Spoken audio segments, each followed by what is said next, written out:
So, guys, I want to talk about AEW, and one of the biggest reasons that, Hangman Adam Page should win the AEW championship is because they need to pivot. And one of the biggest things they need to pivot from, and one of the biggest they need to changes is a new final boss, a new top villain.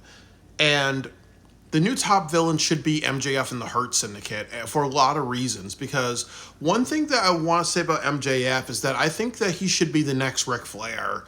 And I'll do another video about that. And I'll let MJF, I'll let that nigga know he should be the next Ric Flair.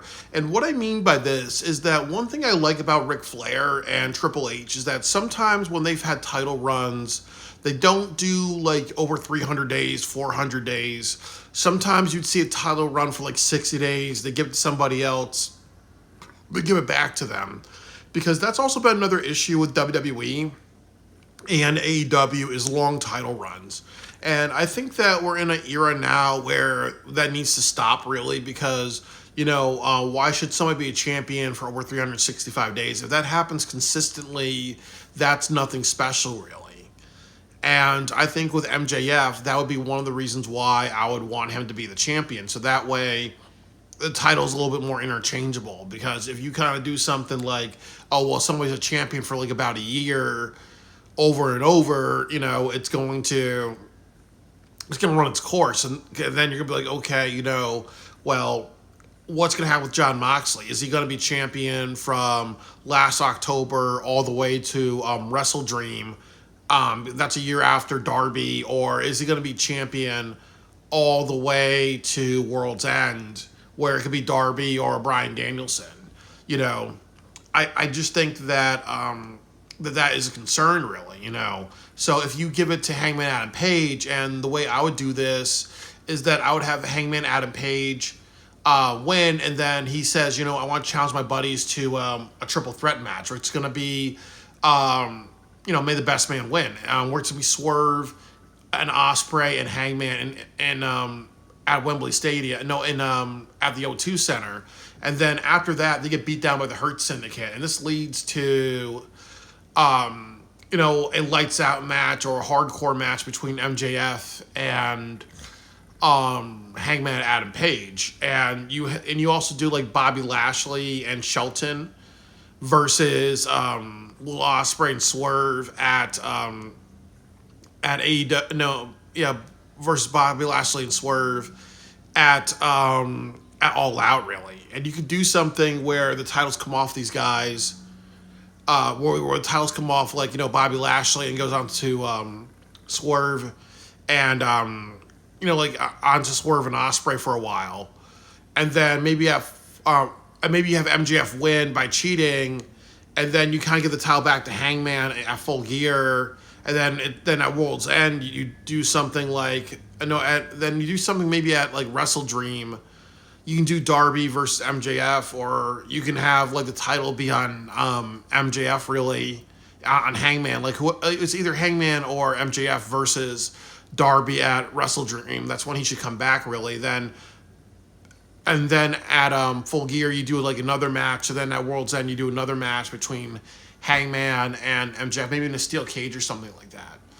Because MJF is a great top heel. And like I said, I really appreciate what he did in MLW, because that shows why he's a good heel. Because he goes out there and he puts out the work, really. He does not do something like Moxley, where Moxley is a rambler, and he's done nothing with that. I think that one thing that MJF does is that he chooses to learn, because he kind of learned from his last title run that one of the criticisms was making it too long with Adam Cole was one of the things. And the other issue with his run was that after Adam Cole, he decided to be a comedy wrestler. But also if you do this, you create a new like heavyweight division. You establish to the audience that it's Swerve, Hangman, MJF, and a few other people. Like you can put like Mark Briscoe in that.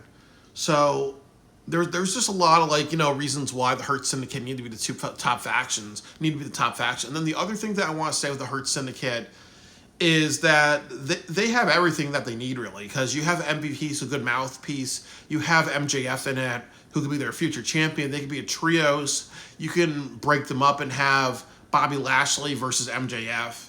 You can do something where there's a storyline where Shelton gets injured or ambushed, and then you can have Bobby Lashley and MJF defend the tag team titles, and then you put a tag team title on MJF. Really, he needs the trios title. They become a trios team.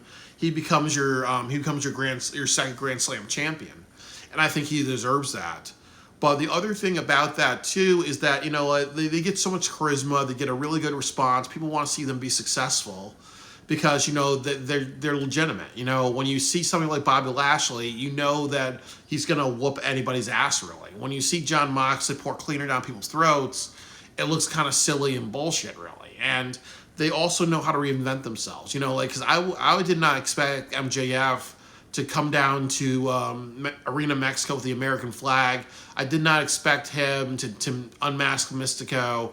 I did not expect him to go to MLW and dress up like an ICE member, because a lot of times people would not do that shit nowadays because they'll say, hey, that's taking it too far, that's offensive. But MJF has that thing in him, like he's fuck all the rules, fuck everybody, I'm Archie Bunker, I'm Eric Cartman, fuck all that, this is what we're doing, and you stand by it. And like I said, I appreciate people, who have that ability to be like, hey, you know what, I don't give a fuck about how you guys think, I'm going to do what I want to do. He's unapologetic. That's why I respect Dave Chappelle, and that's why I respect MJF.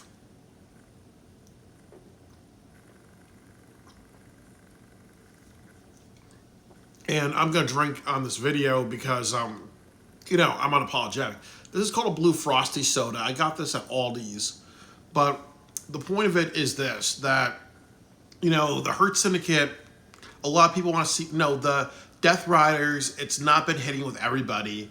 And unfortunately, there's two stories that they can tell, which is Bryan Danielson coming back and having his revenge. So Jon Moxley wins, everybody's mad, and then you have Bryan Danielson come save the day, really. And I think that they may do that.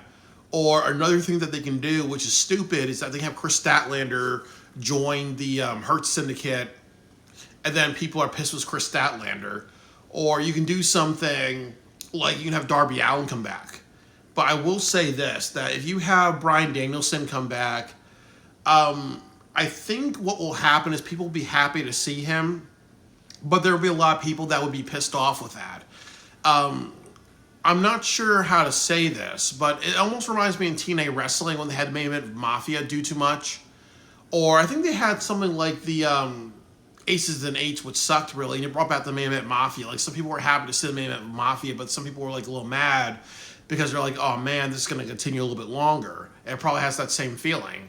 Or it's almost like, when Randy Orton was the WWE champion for a very long time, after Cena lost it, you brought John Cena back, really, when a lot of people wanted Jeff Hardy to be the guy who took it off him. So a lot of people may have that type of, oh man, Moxley has it, but at least we get Bryan Danielson. It would feel like, it would just feel like you're getting, pistachio pudding for dessert or something like that, like something that'll make you kind of happy. You're happy to have the dessert, but it's not what you want, really, type of thing.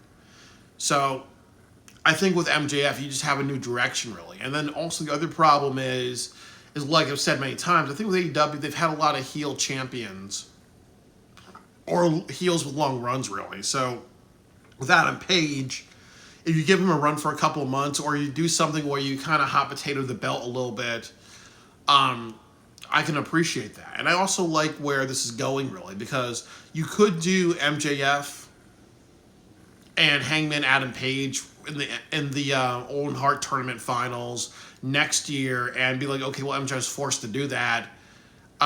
Tony Khan says, hey, you know what, you've been so dastardly, you know what, you have to enter in that. And if you lose, you're not going to be a champion for about a year, really. You could set up Double or Nothing next year with Hangman versus MJF, really. The winner maybe faces Ospreay for Ospreay as a champion. Or you can do, you can put MJF and Ospreay in that tournament. MJF Hangman and Will Ospreay again, and then have one of them face MJF, or you can do MJF versus Will Ospreay at Wembley Stadium next year, because a lot of people would like to see that as a main event, really. But I think with all future plans, really, if you really want to make money, and that's another big thing, if you look at the Hurt Syndicate, it's Bobby Lashley and Shelton, which is a great team. It's Bobby Lashley by himself. It's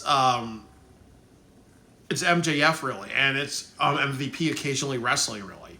I would rather have those four motherfuckers versus, Wheeler Yuta, who looks like a nerd, Marina Shafir, who's underutilized, but she doesn't have it, Claudio Castagnoli, who's highly underutilized. He should be a big powerhouse wrestler. He should be like their Josh Alexander, but he's underutilized. And then Jon Moxley, who is very random. Pac has good matches, but, Pac doesn't he's kind of taking a back seat, really. So, so I would not have the Death Riders anymore. They don't draw money, really. And then they've kind of realized with AEW that all their every single time they had Jon Moxley main event pay-per-view, since the start of the Death Riders, it's always got a bad reaction from the audience. It's got a bad reception. I actually don't think they're going to do Wrestle Dream in the Seattle area because of the negative reception that they got. And then also you went to Prudential Center, you had Orange Cassidy versus Jon Moxley. That got a lot of criticisms. You did World's End, where you had the bullshit Fatal 4-Way match. Revolution's considered the best pay-per-view of 2025, but what took that away, really, was really the ending that they chose for Revolution. People have criticized Swerve versus Moxley. The only pay-per-view ending that you had this year so far that got widely well received was Ospreay versus Hangman, and then you had Jon Moxley in the Anarchy in the Arena, but there was 9 other people between both teams, really. 10 other people if you consider Mark Briscoe, but you had basically 11 people in that match, really, and you have about 10 people covering for Moxley's weaknesses, So it kind of shows you that Moxley is not the person to be having this title longer. He's not the right top villain. So I would honestly say give it to MJF. And one of the reasons that turned people on to AEW was new and young talent, So MJF is almost like a heel AJ Styles done right, really, in TNA, really. So, as I said, do you want to see, Moxley retain, and then you want to turn it into, we'll bring back Darby Allin, and a lot of people will be mad to see Darby because they're like, oh, well, this motherfucker has been on vacation for almost 10 months, really. One of the reasons why the Mox reign's been so long is because he's been champion for too long, because, he chose to go away, really. So now he's getting rewarded for fucking up the ratings and coming back, really, from Mount Everest, from a vacation. So you go on 8 or 9 months vacations, you come back and you're in charge, really. That's why a lot of people criticize Brock Lesnar in WWE. MJF has kind of been he was injured for a while, he took a break for a while, but he's been here consistently for many, many months, really. So it shows that, give it to the guy who is consistently there, really. It's been a participation award. And then it's like what I said, that, Bryan Danielson, it would piss off a lot of people. And I also, as I said, it would feel like, okay, well, here's the old man getting a shot at glory, really. It would make people happy, but it's not the match to have, really. It's not the match to have. It should be Bryan Danielson helping Hangman Adam Page. And then maybe at Forbidden Door, you do Hiroshi Tanahashi versus Bryan Danielson, and I think that should be the match to have. Or you do Bryan Danielson versus Gabe Kidd, or Bryan Danielson versus Jon Moxley, get his revenge, really. Like a Japanese wrestler versus the American wrestler, because Moxley's wrestled in Japan, really. So that's all I have to say, really. So I'll just reiterate. I think that there's a lot more dream matches. There's a lot more storytelling. You have good microphone people in Hangman, MVP, MJF. If you have that matches, you have a Like you can even do Lashley versus Hangman. Like violent powerhouse versus a violent man. There's so much that you can do. So, like I said, one of the benefits of Hangman becoming champion is making the Hurt Syndicate the new final boss. You dirty, Clancy motherfuckers.